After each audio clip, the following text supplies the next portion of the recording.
To install the Impero console, you will need to run the Impero Client Setup MSI.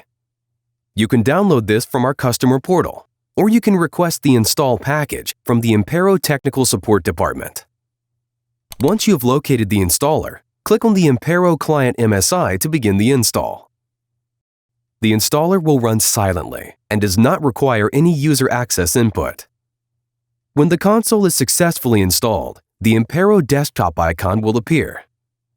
The console should take up to 10 minutes to establish an initial connection with the Impero server.